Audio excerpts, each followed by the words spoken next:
한 해를 또 잘 마무리하고 우리는 새해 앞에 섰습니다.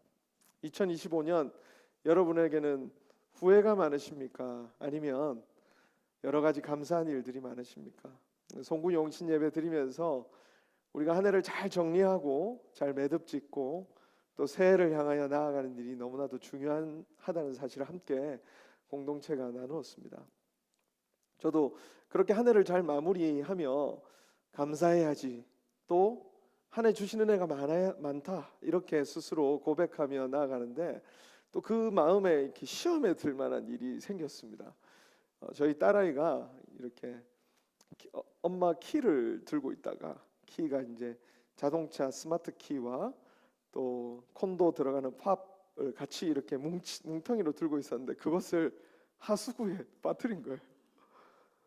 근데 그 하수구가 딱 봤을 때 그냥 원형으로 된 홀이었는데 한 2m가 좋게 돼 보이는. 실제로 이제 제가 그것을 나중에 이제 건지려고 이렇게 보니까 한 뭐 옷걸이 하나를 풀어서는 안 되더라고요. 한 2개 정도로 연결한 그 정도 길이가 되어야 겨우 땅에 닿을 만한 길이에 빠뜨린 거예요. 처음에 얼마나 당황했는지. 제 마음에 처음 드는 생각은 이건 절대 못 찾는다. 이건 절대 찾을 수가 없다. 그리고 나서 이제 검색을 하기 시작했죠. 팝을 새로 만들려면 어떻게 해야 되나. 콘도 스타르타에 연락해서 일단 이메일 보내서 우리가 이러저러하니 다시 만들 수 있도록 도와주십시오. 비용은 얼마입니까? 일단 100불 이상 일단 예상하고. 그다음에 스마트 키도 이제 사고 등록하려면 이 여차저차해서 우리 사랑하는 챗GPT에게 이렇게 물어보니까 걔가 잘 알려주더라고요. 어느 순간 저를 알아요. 그래서 네 목사님 이러면서 네 목사님 이러면서 알려줘요. 걔가 이제 제 성도는 아닌데 알려주는데 그것도 좋기 한 300불 이상이 들어갈 것 같더라고요. 딜러샵 가서 이걸 등록을 해야 되니까 한 500불 정도가 이제 나갈 거를 딱 생각하니까 갑자기 하나님, 제 인생은 왜 이렇습니까? 그 마음이, 이민 생활이 안 그래도 고달픈데 왜 제게 또 이런 일이, 또 해가 마지막으로 넘어가기 전에 왜 이런 일이 생깁니까? 돈이 이제 많이 든다는 생각이 드니까 순간 든 생각이 건져야 되겠다. 어떻게 해서라도. 처음에는 절대 안 된다고 생각했어요. 근데 건져야 되겠다. 그래서 그 옷걸이를 풀어다가 끝에 갈고리가 있잖아요. 갈고리를 느슨하게 이렇게, 그래서 바닥을, 진짜 제가 그 원으로 된 이 바닥을 끝에서부터 조금씩 긁기 시작했어요. 느낌을 이렇게, 이 짝대기의 감각을 느껴가지고 조금씩 긁기 시작했어요. 근데 진짜 거짓말 아니고 아무 느낌이 안 오는 거예요. 한 50cm 정도는 제가 볼 때 침전물이 쌓여 있는 것 같아요. 바닥이 진흙 바닥인 거예요. 그러니까 이게 아무것도 느껴지지 않는 거예요. 그래서 이제 절망하려던 차에 한번 올렸는데 뭔가 다른 느낌이 드는 거예요. 뭔가 보이는 거예요. 느낌은 없었어요. 근데 뭔가 보이기 시작하는 거예요. 한참 조심해서 올렸더니 키가 제 눈앞에 들려 올라오는 거예요. 그리고 나서 이거를 건져냈죠. 또 빠뜨리면 이거는 재앙이니까 건져냈습니다. 근데 이제 아시죠? 거기서부터 시작입니다. 물에 빠졌잖아요. 못 쓸 수도 있잖아요. 안에는 다 배터리가 들어있고 다 분해를 해서 빨리 씻고 3일을 이제 말리기 시작한 거예요. 여러분, 작동이 됐을까요? 안 됐을까요? 안 됐으면 제가 여기서 얘기를 안 하겠죠. 새해 마지막 날, 진짜 31일 날 그걸 다시 조립을 해서 배터리를 끼우고 탁 작동시키니까 되는 거예요. 저는 물에 들어가서 이거는 절대 사용할 수 없는 거다라고 생각했었는데 작동이 되더라고요. 저는 어떤 일을 대하든 캐나다에서 그렇게 대했던 것 같아요. 이거 왜 이렇게 힘들어? 왜 이렇게 어렵지? 왜 이렇게 고생스러워? 근데 그 사건은 제게 그렇게만 있을 거냐? 라고 하나님께서 물어보시는 것 같은 거예요. 이 사건을 겪고 나서는 그래, 안 되면 그래, 하나님, 제가 그때 기도를 얼마나 했는지 몰라요. 제가 1년 동안 제일 간절하게 기도했던 것 같아요.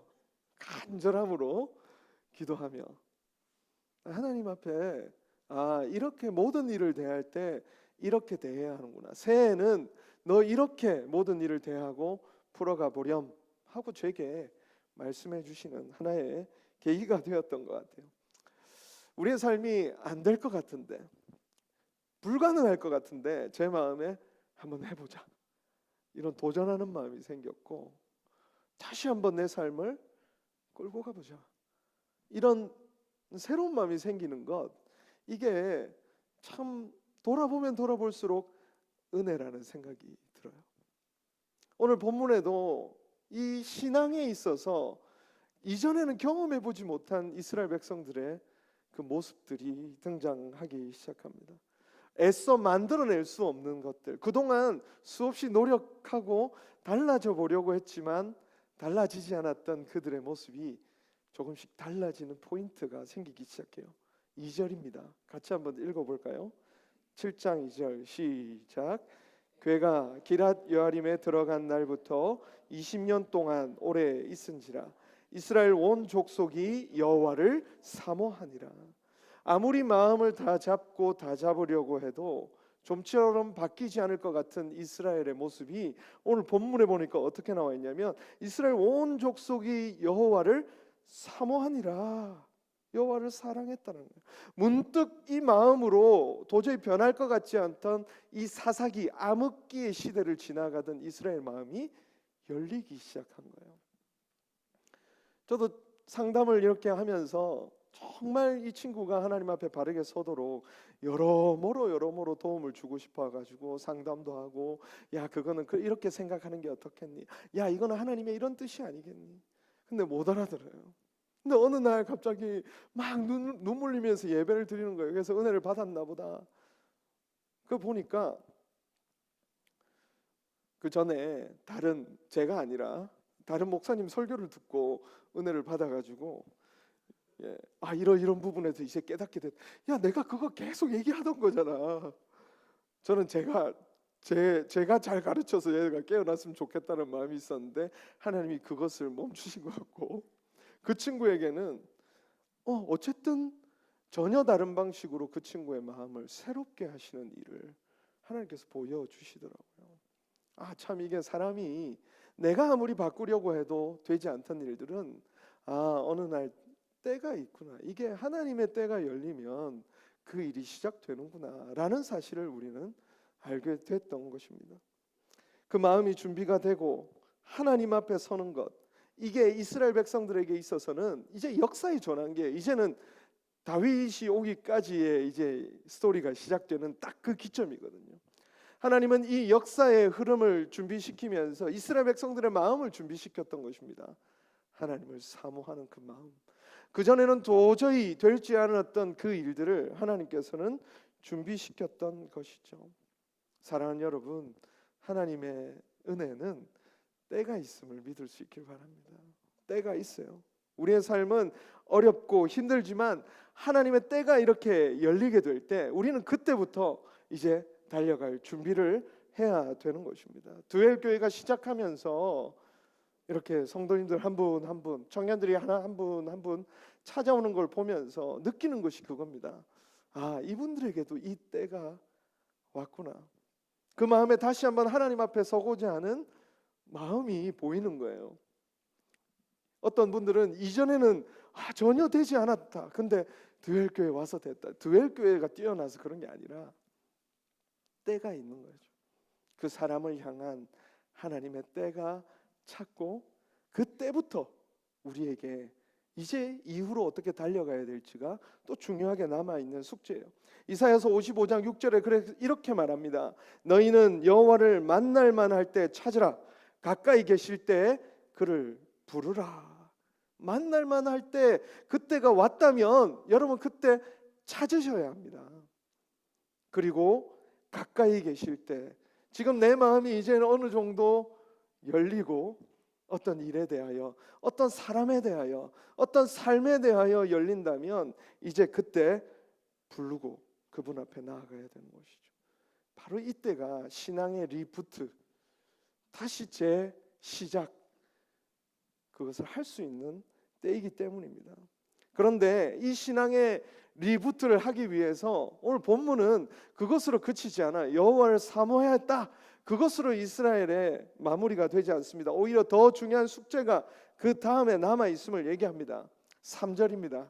같이 한번 읽어볼까요? 시작. 사무엘이 이스라엘 온 족속에게 말하여 이르되 만일 너희가 전심으로 여호와께 돌아오려거든 이방 신들과 아스다롯을 너희 중에서 제거하고 너희 마음을 여호와께로 향하여 그만을 섬기라.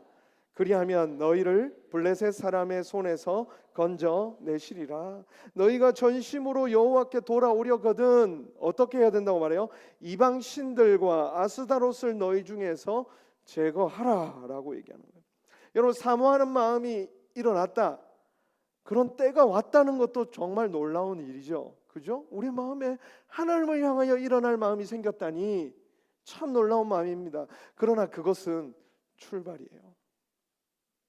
사랑하는 여러분, 그것은 시작의 기점입니다. 그 뒤에 더 중요한 게 남아 있는데 무엇이냐면 바로 이방신들과 아스다롯. 우리 마음에 하나님 말고 하나님 대신하여 자리를 차지하고 있는 그것들이 있다는 것이죠. 그것들을 재버리지 않으면 다시 과거의 이 사사기에는 패턴이 있습니다. 하나님이 복을 주셔요.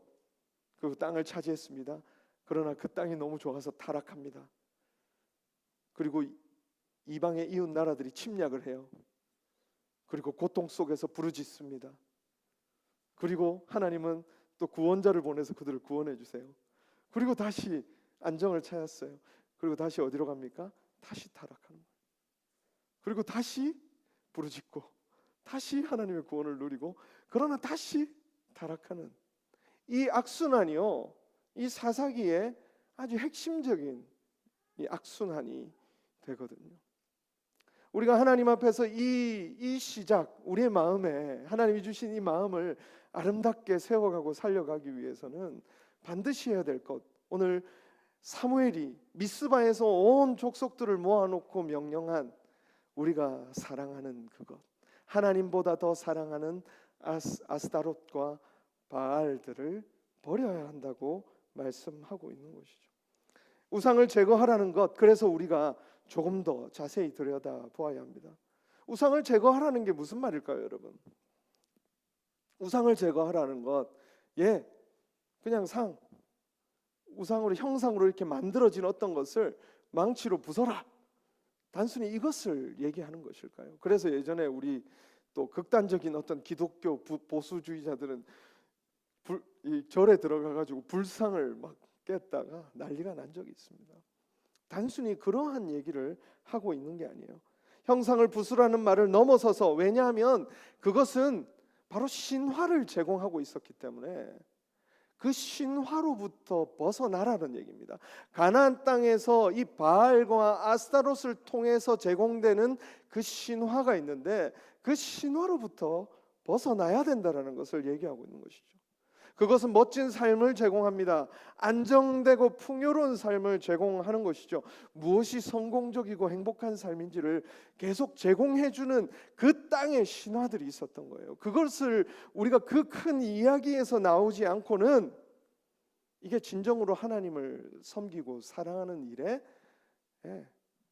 온전히 들어갈 수는 없는 것입니다.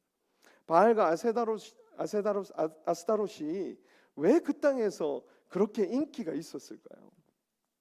여러 가지 신화들이 있거든요. 가나안 땅에는 막 경쟁하고 있는 거예요, 여러 가지 신화들이. 근데 그 중에서 왜 바알과 아스타롯이 가장 인기가 있었을까?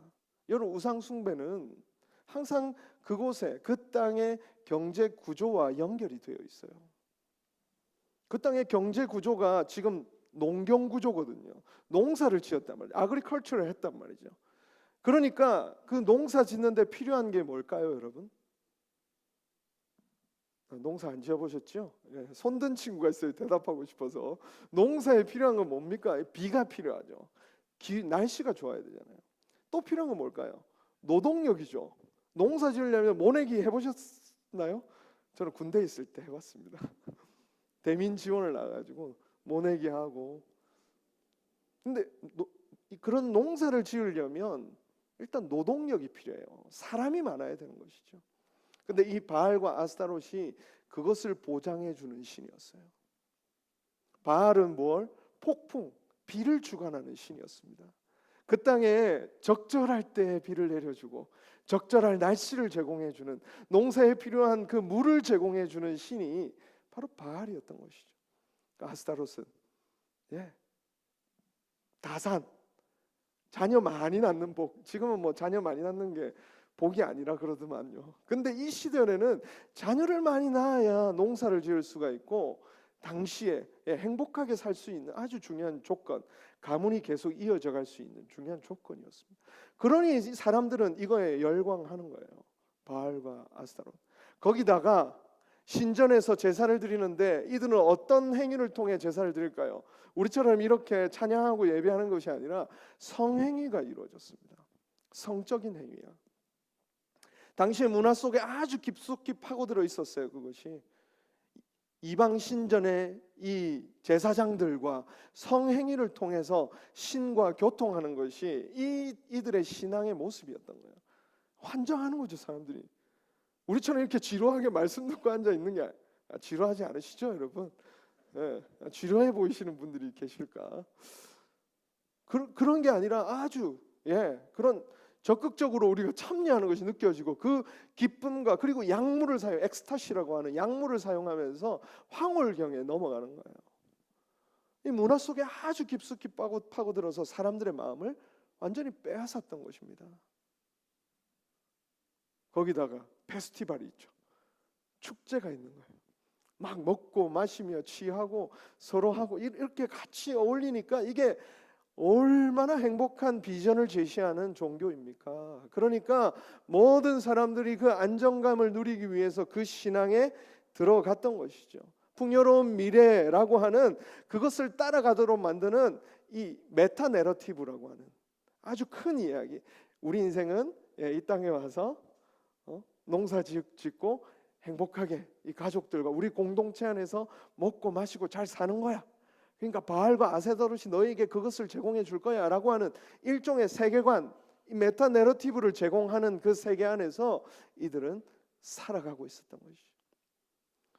사무엘이 그들로 벗어나도록 만들었던 것은 바로 그 메타 내러티브, 그들이 제공하고 있는 그 신화, 그들이 제공하고 있는 풍요로운 전망, 그 비전으로부터 벗어나서 하나님이 제공하고 계시는 그 비전과 소망과 전망으로 나오라. 신화로부터 나와서 신앙으로 들어와라 라고 하는 것이 이 사무엘의 중요한 메시지였던 것입니다. 그 땅의 사람들이 그렇게 있다 보니까 어떤 문제가 생깁니까? 결국 말씀드렸던 하나님의 이야기에 대한 하나님의 이야기 속에 살아가는 것에 대해서는 관심을 놓쳐버리게 되는 것이죠. 하나님께서 가나안 땅을 주신 일이 무엇입니까? 왜 그 땅을 주셨습니까? 출애굽기 19장 5절 6절 우리 너무 잘 아는 메시지죠. 한번 읽어보겠습니다. 시작. 세계가 너희가 내 말을 잘 듣고 내 언약을 지키면 너희는 모든 민족 중에서 내 소유가 되겠고 너희가 내게 대하여 제사장 나라가 되며 거룩한 백성이 되리라. 너는 이 말을 이스라엘 자손에게 전할지니라. 제사장 나라가 되게 하기 위하여 이스라엘을 택하시고 그 가나안 땅에 허락해 주신 것이죠. 거룩한 백성이 되라, 제사장 나라가 되라. 컨트라스트 피플입니다. 대조되는 다른 나라들과 다른 민족으로서 다른 나라들을 하나님 앞에 인도하는 역할로서 그들을 그 땅에 심으신 것인데 그들은 가나안 땅의 이야기 그 메타 내러티브에 마음이 빼앗겨서 사명을 잃어버리고 생존의 삶으로, 사명을 잃어버리고 안정의 삶으로 그들의 삶이 완전히 바뀌어 버리신 거죠. 그래서 하나님이 여러분 성경 보시면 말끝마다 이런 말을 해요. 나는 너희를 그 애굽 땅에서 인도하여 낸 여호와라. 이 말씀 많이 들어봤죠? 왜 자꾸 그 얘기를 하실까요? 그 스토리 라인으로 다시 너희들이 들어와야 된다고 말씀하시는 겁니다. 다시 그 메타 내러티브 속에서 너희의 삶을 발견하고 찾아가야 된다라고 얘기하는 것이죠. 그래서 사무엘의 제거하라는 명령은 다시 말씀드리지만 신화에서 하나님의 이야기로 신앙으로 옮겨오라는 명령이라는 것이죠. 여러분은 왜 이 밴쿠버에 계십니까? 왜 밴쿠버 땅에 오셨어요? 저는 공부하러 왔습니다. 유학해서 학위 하나 따고 그리고 한국으로 돌아가서 담임 목사하고 그리고 인생 행복하게 살고 성공한 목사로 살아가는 것. 어쩌면 제 마음속에 그 세상의 이야기가 제 삶의 이야기로 저를 이끌고 가고 있었던 것 같아요. 그런데 이곳에 있으면 있을수록 그 이야기를 하나님께서 자꾸 묻으시는 거예요. 그리고 밴쿠버에 있어야 될 이유에 대해서, 하나님이 밴쿠버 땅에서 하고 계신 일에 대해서 제 마음에 그 큰 이야기, 하나님이 구속하시고 계시는 이 밴쿠버를 구속해가고 구원해 가시는 그 이야기 속에 저를 자꾸 관심을 글로 가게 하시고 결국에 제가 이곳에 서게 된 것입니다. 여러분은 무엇 때문에 이 밴쿠버 땅에 오셨습니까? 자녀 때문에 오셨습니까? 아니면 어떤 다른 비즈니스 때문에 오셨습니까? 아니면 여러 가지 이유로 오셨겠죠. 그러나 하나님께서 점차 여러분에게 보여주실 거예요. 너가 진짜 여기 온 이유, 여러분 그것을 깨달아가는 것이 바로 오늘 사무엘이 오늘 우리를 향하여 명령하고 있는, 그 땅을 향하여 명령하고 있는 명령입니다. 데이비드 포스터 윌리스는 이렇게 얘기합니다. 물질적 숭배에 대해서 논하면서 모든 사람이 숭배합니다. 그래서 우리가 얻을 수 있는 유일한 선택은 무엇을 숭배할지라는 거예요. 여러분, 지금 나는 종교적이지 않습니다, 나는 어떤 신화에도 굴복하지 않았습니다 라고 얘기할지 모르겠지만, 우리는 그 어떤 여러 가지 신화 중에서 하나를 골라서 그 신화가 이끄는 삶의 전망을 따라 살아가고 있는 거예요. 그것을 부정하고 싶으시겠지만, 정말 여러분이 주체적으로 나는 내 인생을 끌고 가고 있어 라고 여러분 얘기하고 싶으시겠지만, 우리가 엄밀하게 우리의 삶을 깊숙이 들여다보고 성찰해 본다면 우리는 어떤 이야기 속에서 내 삶을 살아가고 있는 것입니다. 사랑하는 여러분, 다시 하나님의 이야기 속으로 들어오시기 바랍니다. 세상의 그 여러 가지 이야기가 우리에게 만족을 줄 것 같지만, 여러분, 우리가 고백하는 것, 우리가 이 교회에서 고백하는 것은 바로 하나님이 우리를 이끄시고 그 이야기 속에 들어갈 때 우리는 참 만족을 얻습니다 라고 하는 신앙의 고백이 바로 우리의 고백이라는 것이죠. 그리고 오늘 또 한 가지 더 살펴보아야 될 이 우상을 버리라 라는 것의 의미가 뭘까? 그것은요, 그 명령은 하나님보다 우선순위에 있는 것을 버리라는 것입니다. 하나님보다 우선순위에. 이스라엘이 문제였던 것은 하나님을 완전히 버렸던 것이 아니죠. 근데 하나님을 섬기고 있었습니다. 자, 여기서 하나님을 알지 못하시는 분이 어디 계십니까? 그런데 그 우선순위에서 하나님이 밀려난 거예요. 그 우선순위를 대신하고 있던 것이 뭐죠? 안정된 삶, 돈, 자녀의 행복, 성공, 다른 곳에 기준이 있었던 것이죠. 돈이라는 것이 어때요? 올타임 레전드, 우리 인생의 올타임 레전드로 가장 우선순위에 놓여지는 것이 돈 아닙니까? 또 아마 다른 것들이 여러분 그 자리를 차지하고 있는 것들이 있을 거예요.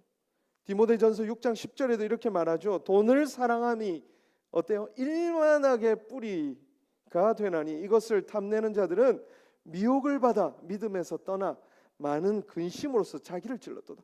돈을 사랑하는 것이 일만하게 뿌리인데 결국 이게 어떻게 만든다 그래요? 자기를 찌른다는 거예요. 많은 근심으로. 그래서 아까 말했던 그 데이비드 포스터는 이렇게 말해요. 우리가 최우선에 두는 그 선택, 그 무엇이든 결국 우리를 잡아삼킬 것이다. 돈을 사랑하게 되면 어떻게 돼요? 나는 늘 돈이 없는 거예요. 돈 많아 보면, 근데 늘 돈이 없는 거예요. 돈을 사랑하기 때문에. 돈이 최우선순위에 있을 때 늘 돈이 없게 느껴지는 거예요. 외모가 가장 최고야. 우리 청년들이 그럴 수 있죠. 내 잘생기고 예뻐지는 게 내 인생의 최고야. 이러면 내 모습이 어때요? 늘 못생겨 보이는 거예요. 늘 못나 보이는 거예요. 나의 지식을 사랑하고 지식이 최우선순위에 있는 사람은 어때요? 늘 자기가 부족한 것 같고 내가 막 말하는 게 사기꾼 같은 거예요. 내가 뭔가 막 가짜를 말하고 있는 것 같고. 그게 바로 지식의 저주에 빠진 사람들, 돈의 저주에 빠진 사람들, 외모의 저주에 빠져버리면 늘 그것 때문에 우리는 오히려 자기를 찌르는 그 삶을 살게 되는 것이죠. 여러분, 올해 우리가 절대 최우선 가치에 두지 말아야 될 것이 있는데 그것이 돈입니다. 돈을 우리 인생의 최우선 가치에는 절대 둬서는 안 돼요. 그럼 돈 때문에요, 다른 모든 것들이 자꾸 이상해 보여요. 아내를 사랑했는데 돈을 사랑하다 보니까 아내가 어떻게 보는 거예요? 저 아내는 왜 이렇게, 우리 집 얘기 아닙니다. 저희 집 얘기 아니고요. 왜 이렇게 장을 많이 보는 거야? 이러면서 왜 저렇게 저걸 사는 거야? 저 쓸데없는 걸 왜 자꾸 사는 거지? 왜 저렇게 다른 아내들은 막 연봉이 1억씩 되는 아내들도 있던데 왜 저분은 저렇게 고상하게 계신 거야? 저희 집 얘기 아닙니다, 여러분. 오해하시면 안 됩니다. 모든 것이 그렇게 보이는 거죠. 아이들도 오히려 가장 경제적으로 취약한 사람들이에요. 아이들이 어떻게 돈을 벌어요? 그런 비극적인 사건들이 한국에 많습니다. 돈 때문에 자녀들을 아주 비참한 상황에 내어모는 그런 일들이 많아요. 어떤 꼬마가 아침에 엄마가 헌금을 준 거예요. 교회 갔다 오라고. 그래서 500원씩 준 거예요. 뭐 1불씩 준 거예요. 한 손에 1불 동전을 준 거죠. 1불 들고 막 뛰어가는데 가다가 바로 헛디디어서 탁 동전이 하나가 한쪽 손을 놓치면서 동전이 딱 떨어진 거예요. 그러면서 하수구에 하나가 딱 빠졌습니다. 그때 이 꼬마가 뭐라고 얘기한 줄 아세요? 주님, 지금 주님의 헌금이 하나는 엄마가 너 맛있는 거 사 먹어라, 하나는 헌금해라 이랬는데 얘가 하는 말이 주님, 지금 방금 주님께 드릴 헌금이 저 하수구로 빠졌습니다. 이렇게 얘기하는 거예요. 돈을 사랑하는 그 마음이 이 아이들에게도 이렇게 빠져버리는 거죠. 우리가 우리의 삶의 중심에 놓아야 될 것은 다른 물질적인 것이 우리의 우선순위로 가면 절대 안 됩니다. 여러분, 그렇게 자신을 지키고 가정을 지킬 수 있기를 바라요. 그래서 우상을 버리라는 이 명령은 이제 그것을 넘어서서 무엇을 사랑하라고 하는 거냐면 하나님의 의, 하나님의 법, 하나님의 진리와 그 질서, 그것이 얼마나 아름다운가. 그 시대 속에 정말 우상 숭배가 가득한 곳에 성적으로 문란함이 있고 도덕적으로 문란함이 있어요. 로마 시대 때도 여러분 제일 가치 없는 존재가 여자 어린아이였기 때문에 그 도시에는 여자 어린아이의 시체가 가득했다고 그러잖아요. 얼마나 비참한 이야기입니까? 그런데 하나님의 이야기를 보십시오. 하나님의 이야기를 보면 그 안에는 인생이 참으로 아름답게 살아야 될 가치를 담고 있는 거예요. 이스라엘 백성들이 광야에 나와서 노예 상태로 있던 그들에게 하나님이 뭐라고 말씀하세요? 그 창세기에서 내가 너희들을 만들었다. 근데 나의 형상으로 만들었어 라고 얘기하는 거예요. 근데 여러분, 이게 여러분에게는 와닿지 않지만 그 당시에 있던 이스라엘 백성들에게는 얼마나 충격적인 이야기냐면, 왜냐하면 자기들은 노예 상태에 있던 사람들이에요. 가치가 가장 바닥에 있다고 생각하던 사람들인데 그 사람들을 향하여서 너희들은 하나님의 형상이야 라고 말씀해 주신 거예요. 그때 하나님의 형상은 왕이었어요. 왕이 하나님의 위임을 받은 하나님의 형상으로서 그렇게 인정받는 유일한 존재였어요. 그런데 가나안 땅에 지금 아무것도 없어요, 그 사람들은. 그런데 그 땅에서 어떻게 살아야 될지 모르는 막막한 인생들에게, 그리고 노예의식이 가득한 그들에게 너희들은 하나님의 형상이야. 너희들은 가치 있는 존재야. 나의 모든 아름다움을 난 너희들에게 담아 주었어 라고 말하는 그런 존재로 부른 거죠. 그때 이스라엘 백성들의 삶과 신앙이 어떻게 달라졌겠습니까? 바로 하나님의 의 안에, 하나님의 법과 말씀 아래, 여러분, 그런 우리가 이 땅에서 추구해야 될 진짜 가치 있는 것들이 담겨 있어요. 어떻게 이 세상을 살아야 할지를 가장 잘 가르쳐 주는 곳이 바로 하나님의 말씀이라는 것입니다. 그 진리를 더 구하고 따라오라. 이제 그 가나안이 제공하는 그 질서가 아니라 하나님이 오늘 너희에게 말씀하시는 그 아름다운 것들을 받아 누리는 자리로 나오라고 말씀해 주는 것이죠. 신앙의 선배들은 바로 그것을 따라가기 위해서 자신의 삶을 절제하기도 했습니다. 말씀 앞에서 자신의 삶을 드리기도 하고 하나님께서 주신 아름다운 것들을 얻고자 좋은 것들을 포기하기도 하고요. 그렇게 믿음의 신앙생활을 했던 거예요. 세례 요한에게 말씀이 임한 장면을 한번 보십시다. 누가복음 3장 1절입니다. 디베르 황제가 통치한 지 15해 곧 본디오 빌라도가 유대의 총독으로 헤롯이 갈릴리의 분봉왕으로 그 동생 빌립이 이두레와 드라고니 지방의 분봉왕으로 루사니아가 아빌레네의 분봉왕으로 안나스와 가야바가 대제사장으로 있을 때 하나님의 말씀이 빈들에서 사가랴의 아들 요한에게 임한지라. 뭐 이름들이 나오니까 이 이름들이 별 의미 없는 것 같아 보이잖아요. 당시에 원래 말씀을 받아야 하는 사람들입니다. 당시에 원래 하나님의 은혜를 입어서 이 세상을 제대로 다스려야 될 사람들이라고요. 그런데 그들은 아무도 말씀이 임하지 않고 오히려 빈들에서 하나님의 말씀을 갈구하며 서 있었던 세례 요한에게 하나님의 말씀이 임했다는 것입니다. 새 속에 물들지 않고 자신을 지켜내고자 결정했던 그 믿음의 사람들을 통해서 하나님은 역사의 흐름을 계속 열어가고 계시다는 것을 우리는 반드시 기억해야 합니다. 이스라엘 백성들은 다시 하나님 앞에 섰습니다. 사무엘이 미스바로 모이라. 오늘 4절 6절 보니까 한번 4절 한번 읽어볼까요? 시작. 이에 이스라엘 자손이 바알들과 아스라롯을 제거하고 여호와만 섬기니라. 6절입니다. 그들이 미스바에 모여 물을 길어 여호와 앞에 붓고 그날 종일 금식하고 거기에서 이르되 우리가 여호와께 범죄하였나이다 하니라. 사무엘이 미스바에서 이스라엘 자손을 다스리니라. 이 신앙의 리부트가 일어난 거예요. 그들은 자기가 사랑하던 것, 자기들이 듣고 살아가던 그 자신들에게 제공되던 그 비전을 버리고 하나님 앞에 나온 것입니다. 예배에 참석하는 것, 이렇게 함께 공동체가 모여서 신앙의 부흥을 위해서 모이는 것은 어떤 의미가 있을까요?